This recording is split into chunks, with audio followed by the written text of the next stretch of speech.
I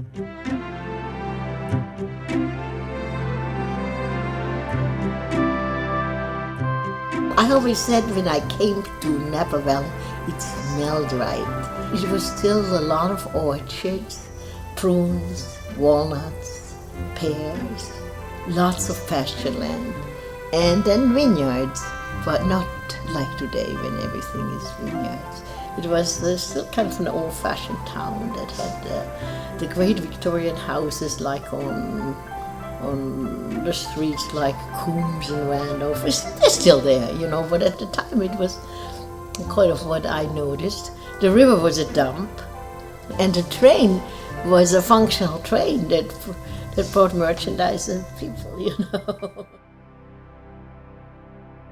I needed to get acquainted. A little art group got together, and the thing that then motivated me was that Kay Ryman and I had an idea about raising some money for young audiences. Young audiences brought music to elementary schools. You know, music also in forms of introducing maybe a conductor or showing the children an instrument like an oboe that they may never have seen before, and bringing them to musical performances.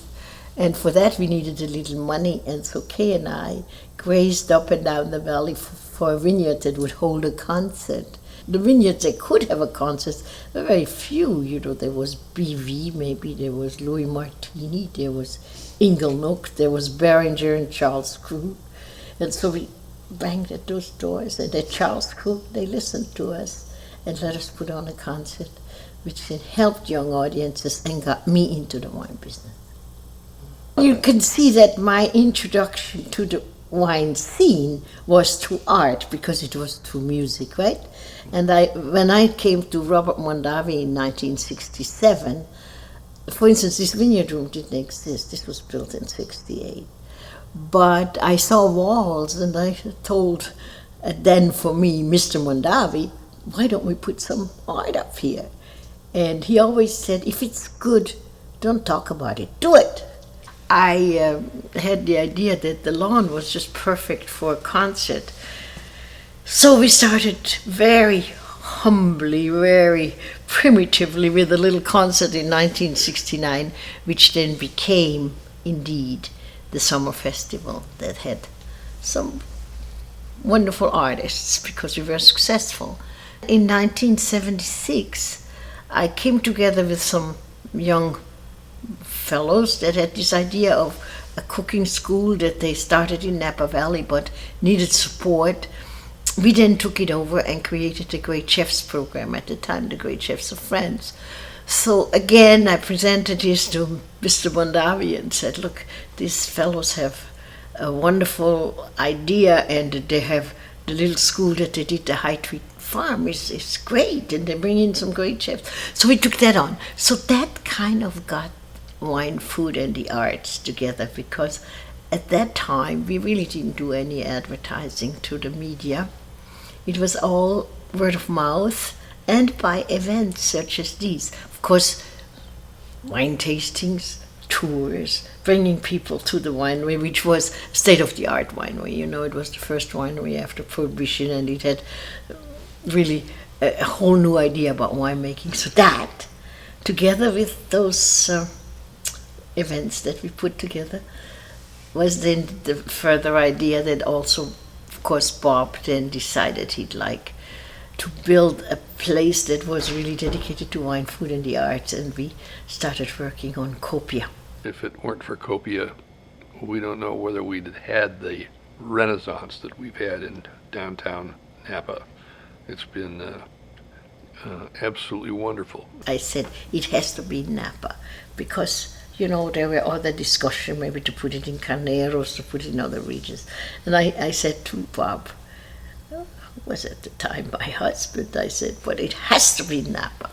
And I think, while obviously it's not only bricks and mortar, the bricks and mortar are there waiting for a new proprietor that's going to start it again in the right direction, I hope. But it really, I think, had a lot to do with creating something that's a new Napa. We were just a sleepy little valley, and we didn't really have a lot going on. And Margrit has not only been a part of the transformation, she has led the transformation. I was at Oxbow Market yesterday. I took my daughter to lunch there. You couldn't sit down. It was so many people. Isn't it great? I mean, what has happened? Do I look relaxed? Yes. Or my hair? Do you see my stick later? Margrit, for me and for all of us, is an incredible person from the Napa Valley. She's very iconic, and we can always remember her smiling, laughing, loving people, coming from every event in the valley. She's always there. She wants to help, and she is very connected with any of us. So I think that's the beauty of Margrit. We cannot forget Margrit.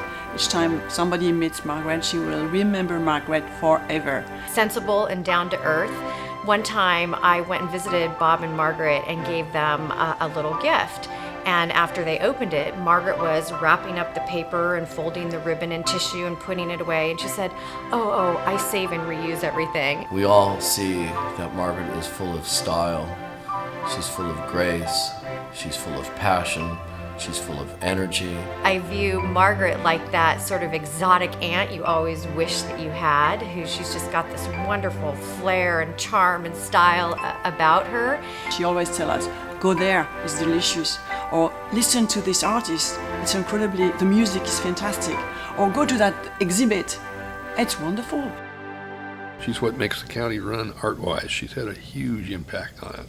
It was very visionary on the part of Ann Hatch, founder, and Robert and Margrit Mondavi, her partners in the founding of the school, to think about putting a school as the vehicle to implement their ideas on how living a full life, a cultural life, is an informed life, and education is a big part of that. If we had a poet laureate in the arts, it would be Margrit Mondavi. She has infused this community, and certainly this school, with not just her love of the arts, but her love of learning, her zest for life.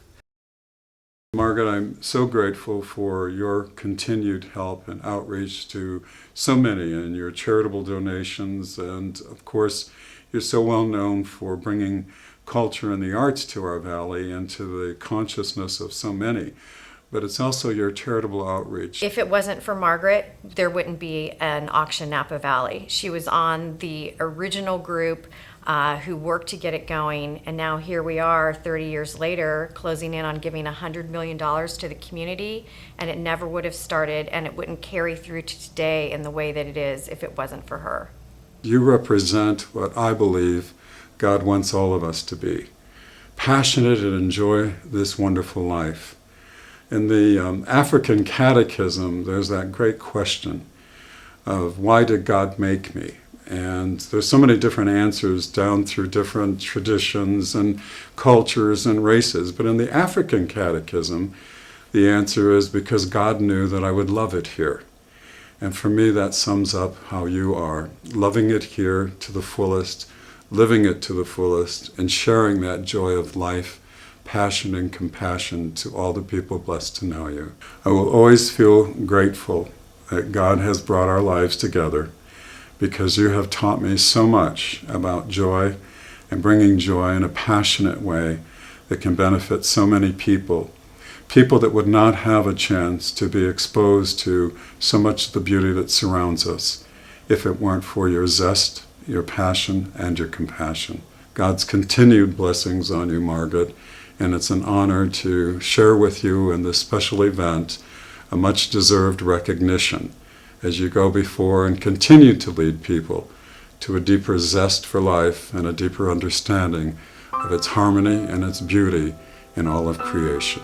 Every day is a present, you know. I'm a lady of a certain age. Every day is a present. You keep going, because you could also just say, well, you know, there's such a thing as they used to call it the golden age, but don't believe it, because getting old is not for sissies. So I think when you have a plan, when you have a dream, when you look forward to something to do, that gives you energy. Looking forward to it, and what could we do, and what is going to be exciting. Today we are going to celebrate Karen's birthday, you know. And tonight I'm having dinner with a chef that has been that I've admired, and look forward to that. I look forward coming to the winery.